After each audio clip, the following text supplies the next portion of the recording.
akamaro k'ubutumwa bw'ubugorozi n'ivugurura bwaje bukenewe rwose buwembura imitima yari yarabye bugakiza imibiri yamunzwe n'indwara.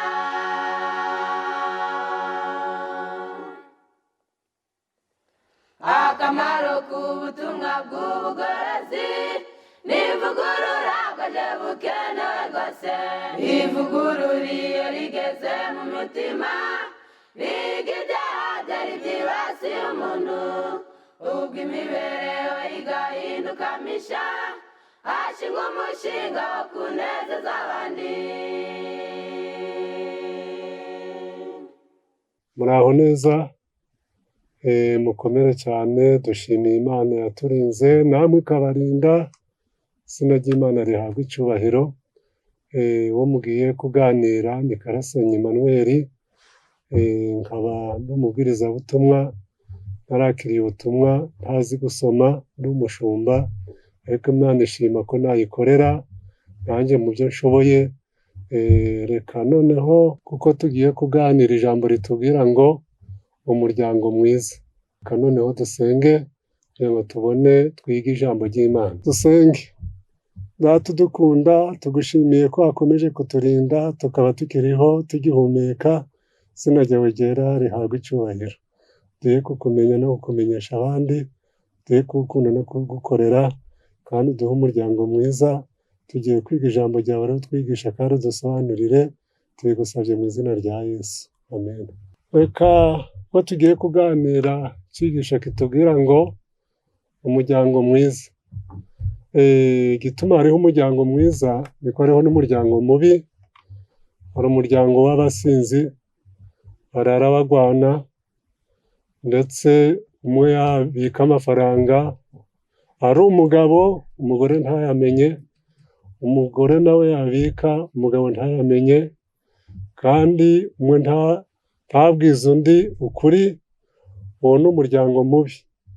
Reka turebe muri Bibiliya, Yobu 11:13, hari amagambo atubwira ngo nuboneza umutima wawe ukayitegera amaboko, niba hari ikibi mu kuboko kwawe ugite kure, kandi we kwemera ko gukiranirwa kuba mu rugo rwawe, niho uzubura amaso yawe udafite ikizinga, uzakomera kandi ntabwo uzatinya, kuko uzibagirwa umubabaro wawe, uzawibuka nk'amazi amaze gutemba, kandi uzawibuka nk'amazi amaze gutemba, kandi noneho kurabagirana kuzamera nk'umuco w'izuba ry'amanywa y'ihangu, uzakebuka ibigukikije uruhukire mu mahoro, uzaryama he kugira ugutera ubwoba, ni ukuri benshi bazaguhakwaho, ariko amaso y'abanyabyaha aziheba, kandi ntibazabona aho bahungira, n'ibyiringiro byabo bizaba guheza umwuka.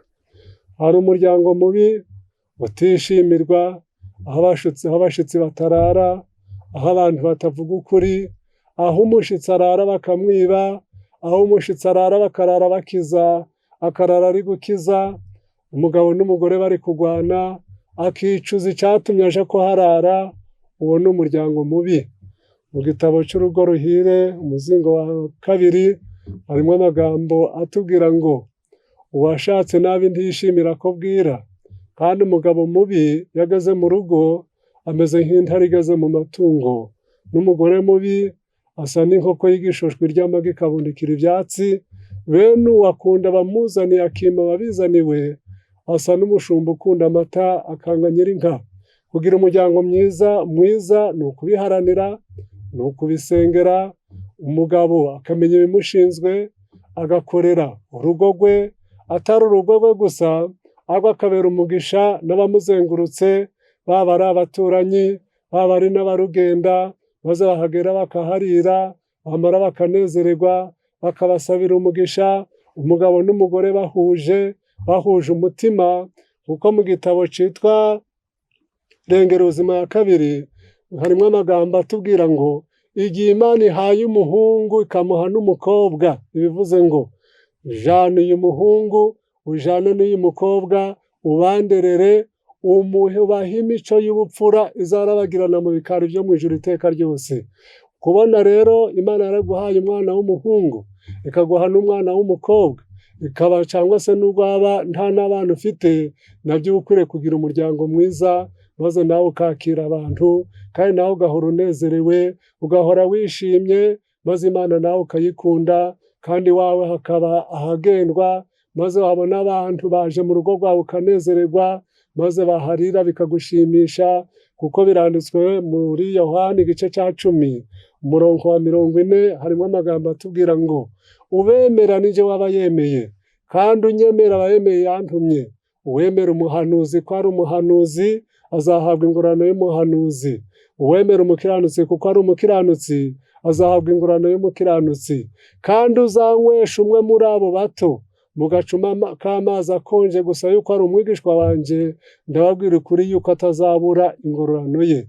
Nubwo waba ufite amazi mu rugo, wamara nubwo zaba ari impungure gusa, cyangwa se akaba ari n'ibyo kurya byiza, maze abashitsi maze ukabagaburira, kandi ukabagaburira wishimye, cya gihe uzaba ufite umuryango mwiza, aho abantu batarara bagwana, aho abantu batari abajura. Urwo rugo rero ni urugo rwiza. Mu rugo ruhire nomero 2 harimo amagambo atubwira ngo uwashatse nabi ntiyishimira kubwira, oya ngo aho umugome atuye ntiyamwishimira, niyo havuye abaho ntibamukumbura, kuko imigambi ari ugushira abandi mu kaga, kandi indyarya ntakimarira inshuti yayo. Aho umugome atuye ntabwo hamwishimira, niyo havuye abaho ntibamukumbura, kuko imigambi ye ari ugushira abandi mu kaga, kandi indyarya ntakimarira inshuti yayo, kuko izimana itanga ari amaseka masa, igaragariza agahinda uwitenda kugoboka. Indyarya igaragariza agahinda uwitenda kugoboka, indyarya ifatanya n'abandi inama itenda kuzishyira mu bikorwa, atari uko ibuza uburyo, ahubwo ari ugutinya guhomba ibyayo. Kandi nta gushidikanya, kurya iby'indyarya ni nko kurya umuhore w'itungo ritarapfa. Indyarya iragusekera, indyarya irarya ukagira ngo ni wowe uri kurya, ariko ari yo iri kurya. Indyarya iguha ibitagira umumaro, ikakwaka ibifite akamaro. Ariko umuntu ufite umuryango mwiza, uwo nguwo arakomeye, bagira byinshi, bagira bikeya, bagira bikeya bikabanyura, bagira igitanda cyaba gitoya bakagikwigwaho, ariko wa wundi utagira umuryango mwiza, niyo bagira byinshi ntacyo bibamarira. Imana ishaka yuko natwe tugira umuryango mwiza, maze noneho tukagira urukundo, kuko byanditswe muri Bibiliya, haravuze ngo menyereza umwana inzira akwiriye kunyuramo, azarinda asaza atarayivamo. Menyereza umwana inzira akwiriye kunyuramo, azarinda asaza atarayivamo. Umwana umurinde ubujura, umwana umurinde kubesha, umwana maze umuhe imirimo akore. Mu gitabo cyitwa Urugo Ruhire nomero 2 harimo ijambo rivuga ngo uwabyaye umwana nawe ntiyishobore, ntacyo amariye umuryango yavutsemo. Uwabyaye umwana, wa mwana ntiyigirire akamaro, nawe ntacyo amariye umuryango yavutsemo. Mu gitabo cy'Ibihanye umuzingo wa 3 harimo amagambo avuga ngo igihe abana banyu batamenyerejwe gukora, bazaja bananirwa vuba, bazaja binuba, bazavuga yuko babara mu mbavu no mu ntugu. Kubwo gutinya kubababaza uzasigara ukora umurimo wenyine. Ubwo rero murumva ko kubona abajura baturuka mu nzu ni ikibazo.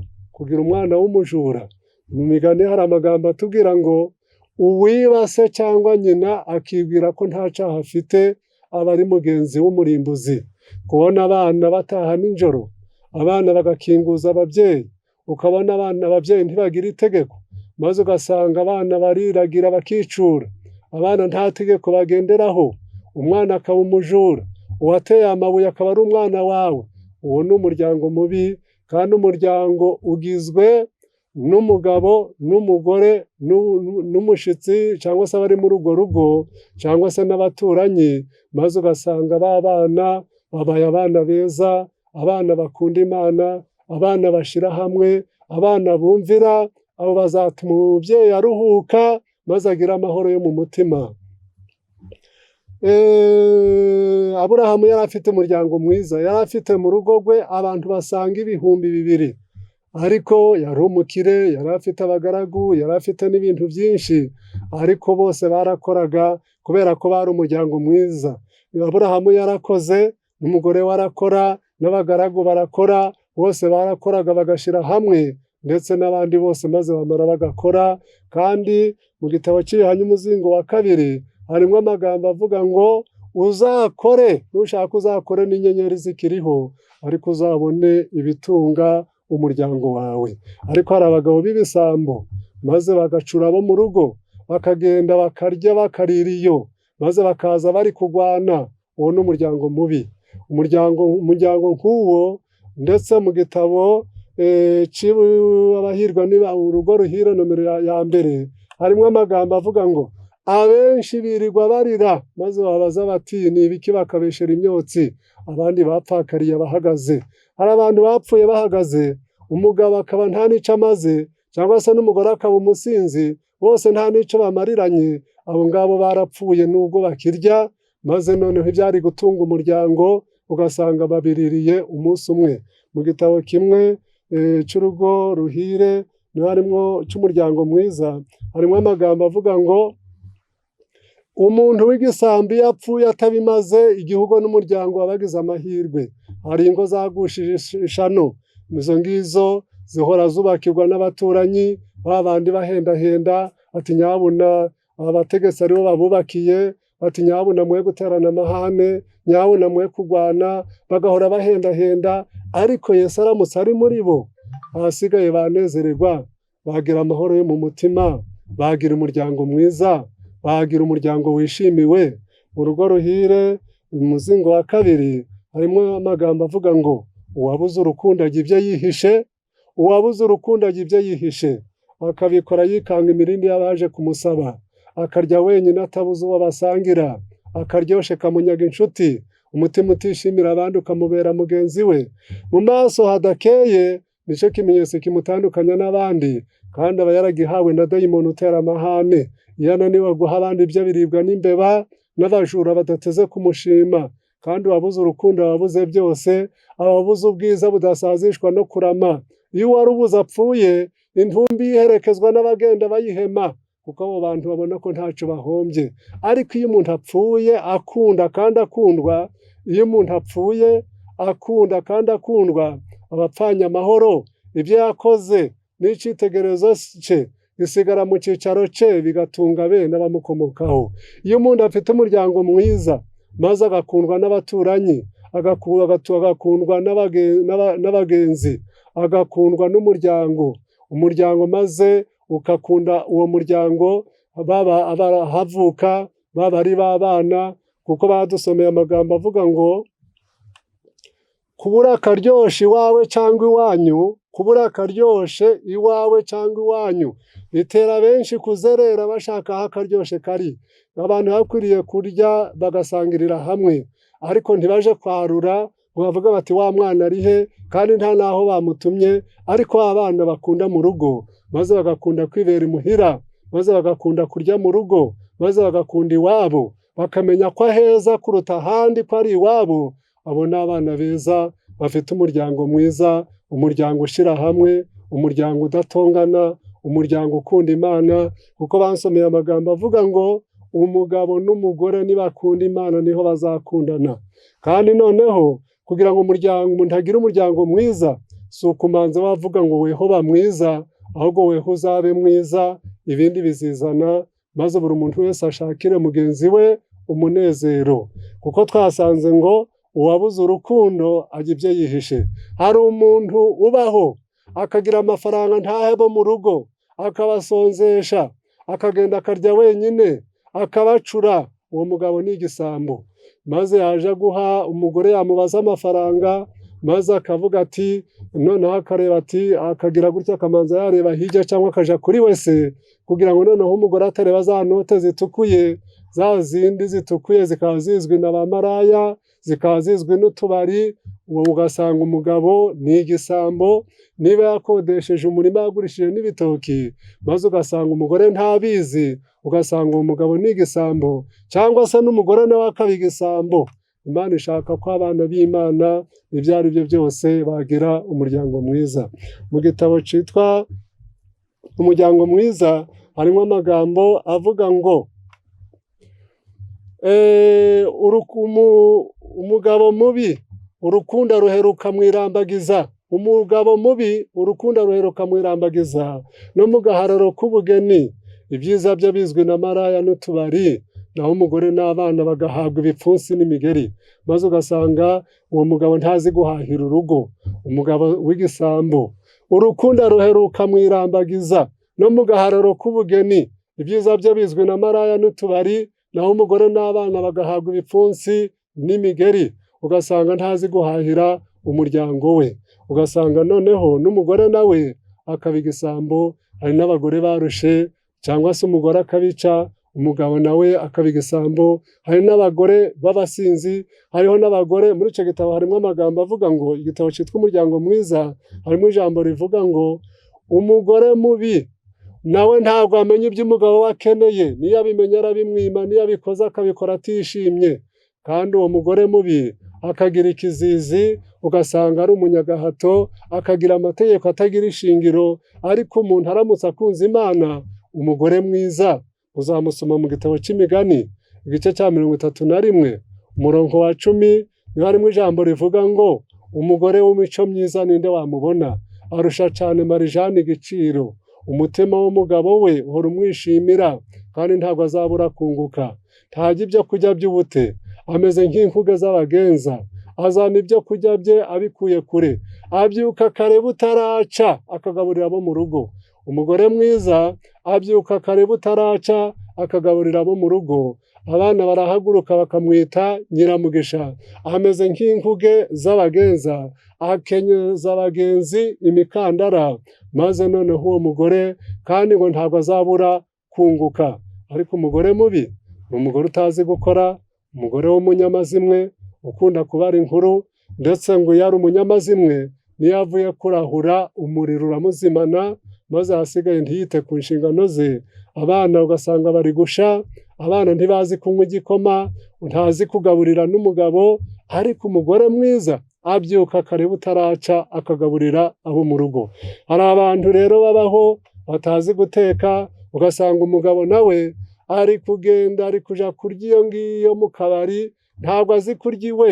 Ariko wa mubyeyi we, igihe uzabona umugabo wawe utamugaburira mu gitondo, ahubwo ahora arya iyo ngiyo, azakunda iyo weho ntabwo azagukunda.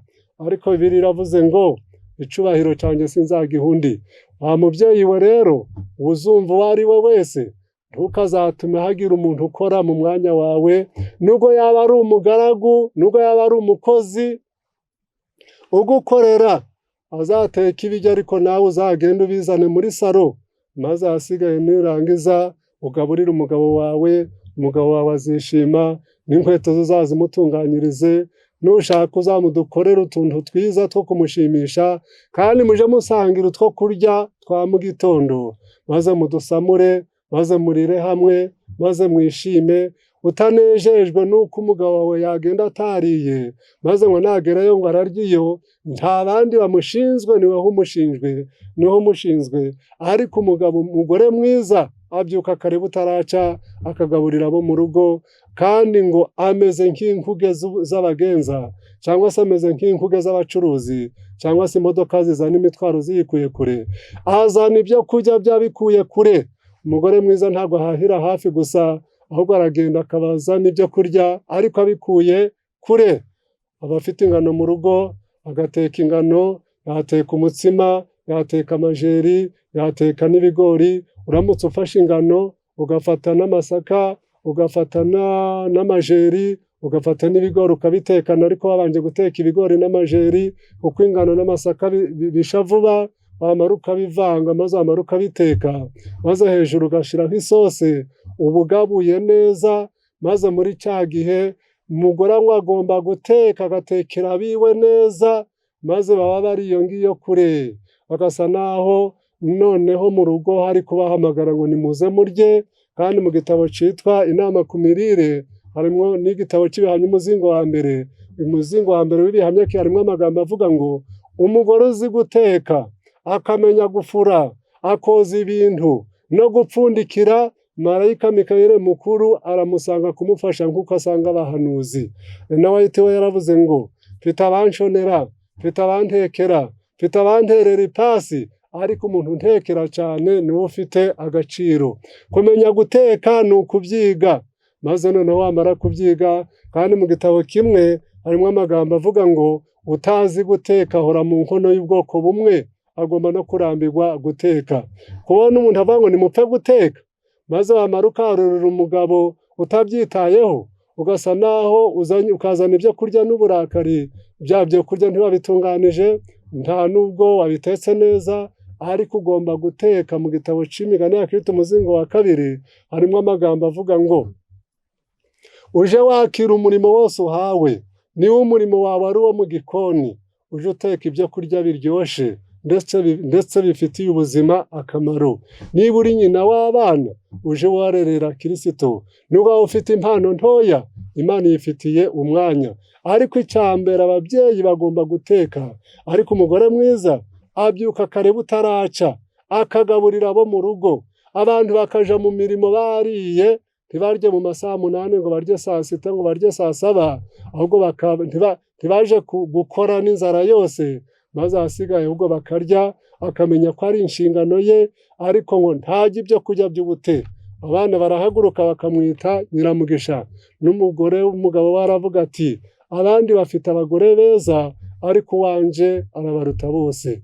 Kugira umuryango mwiza rero noneho ni ukubisaba Imana kandi ukiga ijambo ry'Imana. Maze noneho kwa Salomo ngo hari abantu igihe yabaga ataracumura, kwa Salomo hari umugabekazi w'Isheba yagiye kureba ubwenge bwa Salomo, maze asanga bateguye neza, asanga kwa Salomo haba ku meza ye haba n'iki hose hari ibyigisho. Maze noneho umugore mwiza azana ibyo kurya, agashiramo n'ibibisi, agashiramo n'ibyo kubavura, maze ahasigaye maze akabazi no kwivurira abana, maze ahasigaye aho ngaho hakaba ari icumbi ryiza, aho abantu bakunda gukumbura, aho abarusha baruhukira, aho abantu batigize kiryana, aho abantu banezererwa, maze bahagera bagatuza, bakahabona amazi yo koga, bakahabona ibyo kurya. Maze ahasigaye hari umwana wabwiye nyina ati nutampa ibiryo nzakurya.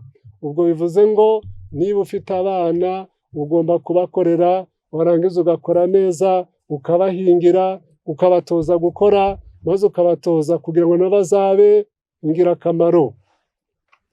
Iyo abana bagize akamaro bakaba bazi guteka ari abana b'abakobwa, uwo mukobwa naje gushaka urugo ntiruzamunanira, akita cyane ku mugabo we, maze cyangwa se umugabo nawe akita ku mugore, maze ahasigaye yarangiza maze akamenya kubaka icyo ari cyo.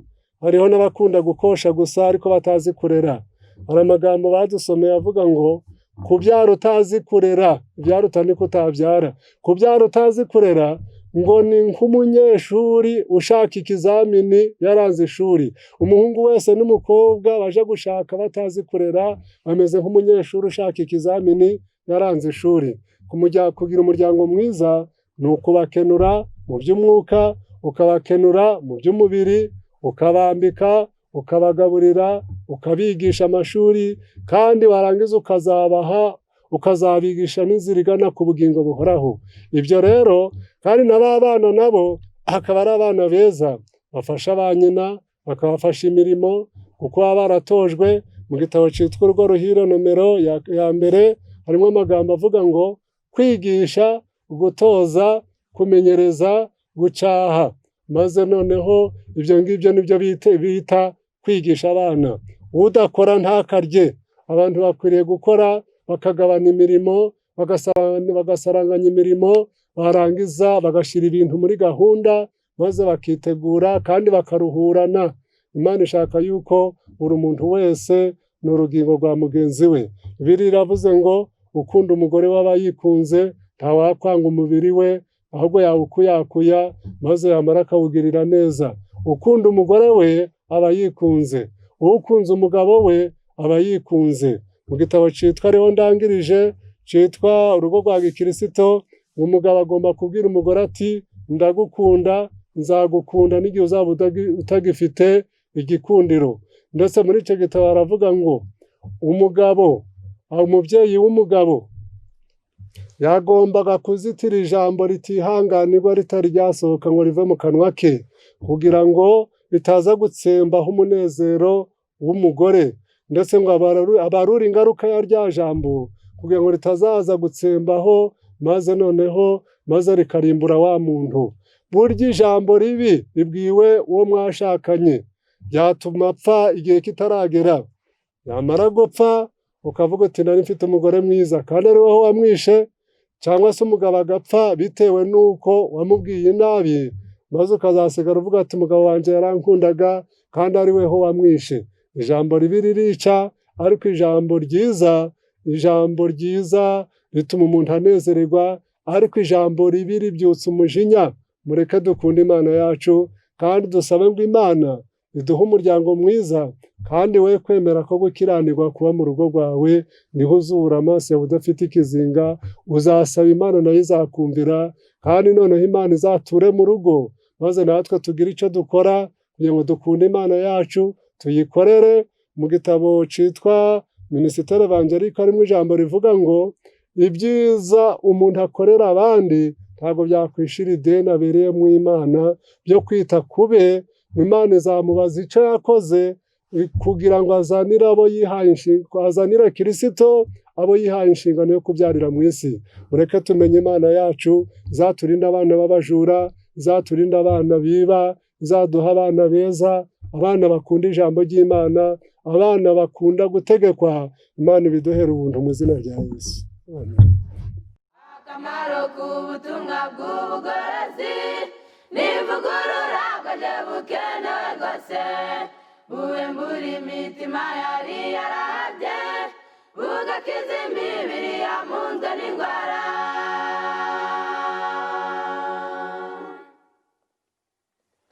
Akamaro k'ubutumwa bw'ubugorozi n'ivugurura bwaje bukenewe rwose, ivugurura iyo rigeze mu mutima riga ibyaha byari byibasiye umuntu, ubwo imibereho igahinduka misha, hashingwa umushinga wo kunezeza abandi.